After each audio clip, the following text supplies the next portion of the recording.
Hi అండి, అందరికీ నమస్కారం. Welcome back to my channel. ఈ వీడియోలో ఏపీ ప్రభుత్వ ఉద్యోగులందరికీ కూడా ఉద్యోగుల సేవా నిబంధనలు అండి. ఎంప్లాయీ సర్వీస్ రూల్స్ గురించిన పూర్తి తాజా సమాచారం అయితే ఈ వీడియోలో తెలుసుకుందాము. ఇప్పుడు కొత్తగా వచ్చిన జీవో ఏం చెప్తోంది ఆ వివరాలను కూడా తెలుసుకుందాం. వీడియో ఎక్కడే స్కిప్ చేయకుండా ఎండ్ వరకు చూడండి, అప్పుడే పూర్తి ఇన్ఫర్మేషన్ అర్థమవుతుంది. అలాగే వీడియో నచ్చినట్లయితే లైక్ చేయండి. ఇంకా సబ్స్క్రైబ్ అవునట్లయితే మన ఛానల్ని సబ్స్క్రైబ్ చేసుకుందాం. నేను చేసే ప్రతి ఒక్క వీడియో మీ వరకు రీచ్ అవుతుంది. ఆలస్యం చేయకుండా వివరాలకి అయితే వెళ్ళిపోదాం ఫ్రెండ్స్.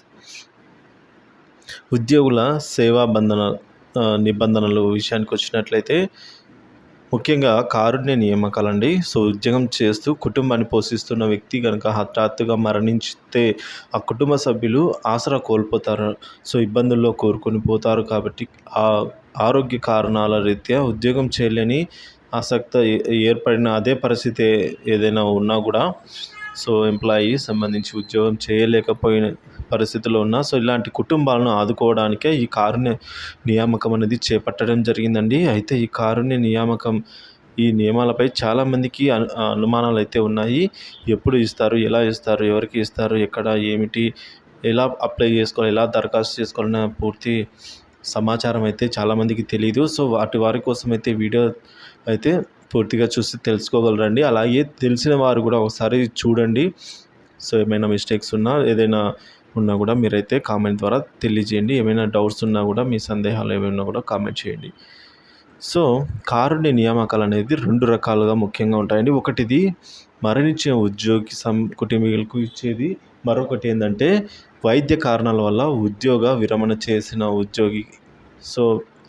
ఆ ఉద్యోగికి అంటే ఈ 2 సందర్భాల్లో ఒకరు వైద్యపరంగా అంటే మెడికల్లీ అన్ఫిట్టెడ్గా ఉండి ఉద్యోగం చేయలేని వారి కుటుంబ సభ్యులకు ఇచ్చేది కారుణ్య నియామకము, లేదా హఠాత్తుగా మరణించినా కూడా ఈ కారుణ్య నియామకం అనేది వర్తిస్తుంది.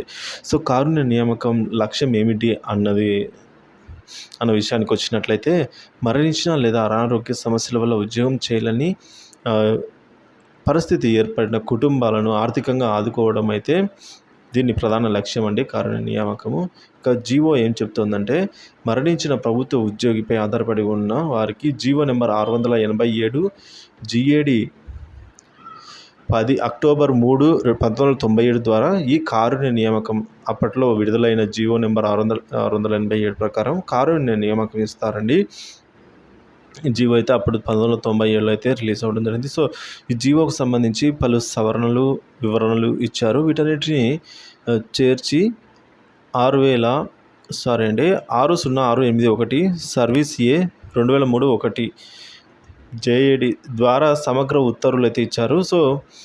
ఏదైనా వైద్య కారణాల వల్ల రిటైర్ అయిన ఉద్యోగులు వారసులు కారుణ్య నియామక అవకాశాన్ని పొందాలి అంటే జీవో నెంబర్ 661 ద్వారా అయితే పునరుద్ధరించడం జరిగింది. సర్వీస్లో ఉండి కూడా మరణిస్తే ఎయిడెడ్ టీచర్లకు వారసులకు కారుణ్య నియామకం ద్వారా జీవో నెంబర్ 113 ద్వారా విద్యాశాఖ అనుమతి అయితే ఇస్తారండి.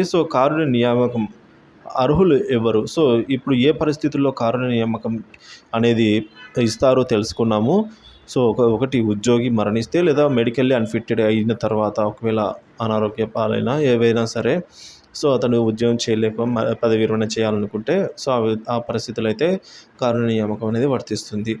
మరి ఈ కారుణ్య నియామకానికి అర్హులు ఎవరు అంటే ఎవరికి ఇస్తారు అనే విషయానికి వచ్చినట్లయితే మరణించిన ఉద్యోగికి వారసులు, వైద్య కారణాల వల్ల రిటైర్మెంట్ తీసుకున్న ఉద్యోగి వారసులు, ఏళ్ల పాటు కనిపించకపోయిన ఉద్యోగి వారసులు అయితే ఈ కారుణ్య నియామకానికి అర్హులండి. ఒకటి మరణించిన లేదా వైద్య కారణాల వల్ల రిటైర్మెంట్ అంటే మెడికల్లీ అన్ఫిట్టెడ్ అయిన తర్వాత ఉద్యోగి కొన్ని సంవత్సరాల పాటు కనిపించకపోయినా సరే అతని వారసులకైతే కారుణ్య నియామకానికి అర్హులవుతారు. వైద్య కారణాల వల్ల కనీసం 5 ఏళ్ల సర్వీస్ ఉండగా రిటైర్మెంట్ తీసుకుంటే ఆ ఉద్యోగిపై ఆధారపడి కుటుంబంలో ఒకరికైతే ఈ విధంగా కారుణ్య నియామకం ఇస్తారు. కనిపించకుండా పోయిన వ్యక్తి విషయంలో అయితే పోలీస్ రిపోర్ట్ ఆధారంగా చేసుకొని అతను ఎప్పటి నుంచి కనిపించలేదు ఏమిటి అన్న పూర్తి వివరాలు అక్కడ ఉంటాయి కాబట్టి FIRలో దాన్ని బట్టి అయితే ఉద్యోగం అయితే కల్పిస్తారు వారసులకు. ఎవరికి ఇస్తారంటే ఎలాంటి కారుణ్య నియామకమైనా ఎవరికి ఇస్తారన్న అనుమానం చాలామందికి ఉంటుంది. దానిలో విధి విధానాలు అయితే ఈ విధంగా ఉన్నాయండి. ఇప్పుడు ఉద్యోగి భార్య లేదా భర్త ఫస్ట్ స్పౌస్కి అయితే ఇస్తారండి. తర్వాత కుమారుడు లేదా కుమార్తె అంటే డాటర్స్, ఉద్యోగి మరణించిన నాటికి కనీసం 5 ఏళ్ళు మునుపు చట్టబద్ధంగా దత్తత తీసుకున్న కుమారుడు లేదా కుమార్తె కూడా ఇస్తారు. సో, 5 ఏళ్ల మునుపు దత్తత తీసుకున్న పిల్లలు కూడా ఇస్తారు. కాకపోతే 5 ఏళ్ళు అయితే గడిచి ఉండాలి. అతను రిటైర్మెంట్ తీసుకున్న తర్వాత అంటే వైద్యపరంగా గానీ లేదా మరణించినా గానీ. సో, ఉద్యోగి భార్యాభర్త ఈ నియమానికి ఇష్టపడని సందర్భంలో ఆ కుటుంబంపై ఆధారితురాలైన వివాహిత కుమార్తె గుడక అయితే ఇస్తారండి. సో, మరణించిన ఉద్యోగి ఒక వివాహిత కుమార్తె, మైనర్ కుమార్తె ఉంటే వారి తల్లి సూచించిన వారికైతే ఉద్యోగం ఇస్తారు. సో, ఒకవేళ ఇన్ కేస్ డెత్ కేస్ అయితే స్పౌస్ అంటే వైఫ్ కానీ హస్బెండ్ కానీ ఎవరికి వాళ్ళ కూతురికి మ్యారేజ్ అయినప్పటికీ కూడా వాళ్ళ అంగీకారంతో అయితే నియామకాన్ని కల్పిస్తారు. సో, ఏ పోస్ట్లో నియమిస్తారు అంటే మొదటగా ఈ తీసుకునే వాళ్ళని జూనియర్ అసిస్టెంట్ పోస్ట్లో కానీ లేదా ఆ పోస్ట్ స్కేల్కు మించకుండా ఉండే పోస్టులోనే, సో అంతకన్నా తక్కువ స్థాయి పోస్టులోనే అయితే నియమించడం జరుగుతుందండి. సో, నియామకం ఎలా ఉంటుంది అంటే ఎలా రిక్రూట్ చేసుకుంటారు నియామకం ద్వారా ఒక వ్యక్తిని ఎలా అంటే ఉద్యోగి మరణించిన ఏడాది లోపు అతని కుటుంబ సభ్యులు ఈ దరఖాస్తు చేసుకోవాలండి నియామకానికి. సో, మైనర్ పిల్లల విషయంలో ఉద్యోగి మరణించి 2 సంవత్సరాల లోపు 18 సంవత్సరాల వయసు నిండినప్పుడు మాత్రమే వారు దరఖాస్తుకు పరిగణించబడుతుంది. సో, ఎవరైనా కానీ దరఖాస్తు చేసుకోవచ్చండి వాళ్ళ వారసులలో. అంటే వాళ్ళల్లో ఎవరికైనా కూడా ఎలిజిబుల్ అయితే ఏజ్ అయితే ఖచ్చితంగా 18 సంవత్సరాలు అయితే నిండి ఉండాలి.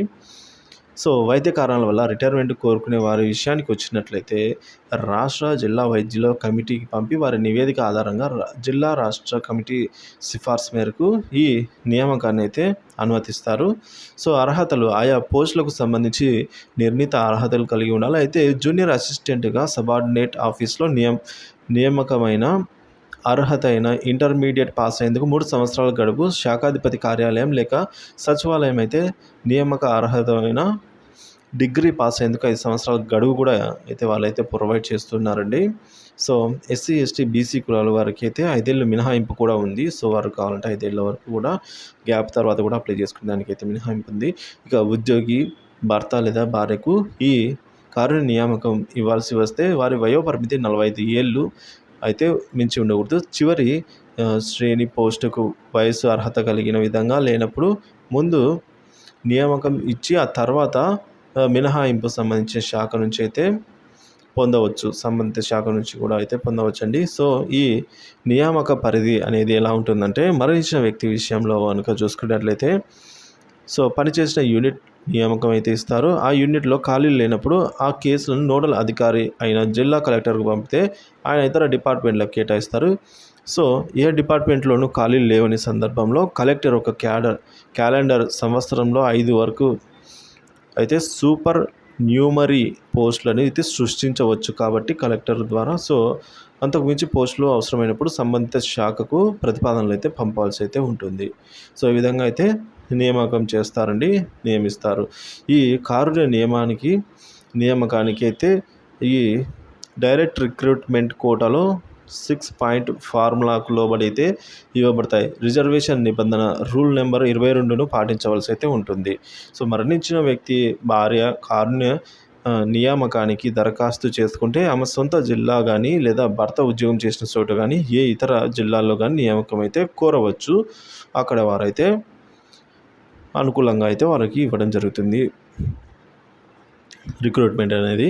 ఇక ఇటీవల ఉత్తర్వుల ప్రకారం భార్యాభర్తలు ఇద్దరు కూడా ప్రభుత్వ ఉద్యోగులై ఉండి అందులో ఒకరు రిటైర్ అయ్యి పెన్షన్ తీసుకుంటూ ఉండగా మరొకరు మరణిస్తే వారిపై ఆధారితులకు నియామకం అయితే వర్తించదు. ఆల్రెడీ ఆవిడ లేదా భర్త లేదా వైఫ్ అయితే ఆల్రెడీ గవర్నమెంట్ జాబ్ ఉన్నప్పటికీ మరీ నియామకం అయితే ఎలా ఇస్తారు చెప్పండి. అంటే వర్క్ చేయాలి అంటే ఈ 2 చోట్ల చేయాలి కాబట్టి సో, అలాంటి పరిస్థితుల్లో అయితే నియామకం అయితే వర్తించదు అనేది చెప్తున్నారు.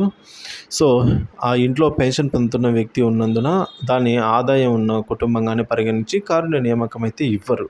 సో, దీనికి సంబంధించి సర్క్యులర్ మెమో ఏం చెప్తుందంటే 3,548 ప్రకారం అయితే విధంగా ఆల్రెడీ ఉద్యోగం ఉన్న వారికి నియామకం అయితే వర్తించదు అనేది చెప్తుంది.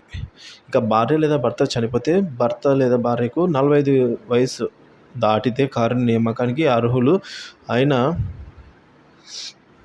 అయినా ప్రభుత్వ నియమాలను అయితే సడలించి ఉద్యోగం ఇచ్చిన సందర్భాలు కూడా ఉన్నాయండి. 45 వయసు దాటితే ఇవ్వకూడదు, కానీ ఇచ్చిన సందర్భాలు ఉన్నాయి. ఇంకా ఎక్స్ గ్రేషియా విషయానికి వచ్చినట్లయితే కారుణ్య నియామకం ఇవ్వడానికి సాధ్యపడని సందర్భంలో 4వ తరగతి ఉద్యోగుల కుటుంబాలకు 40,000, నాన్ గెజిటెడ్ వారికి 60,000, గెజిటెడ్ ఉద్యోగులకు 80,000గా ఎక్స్ గ్రేషియా అయితే చెల్లిస్తారు.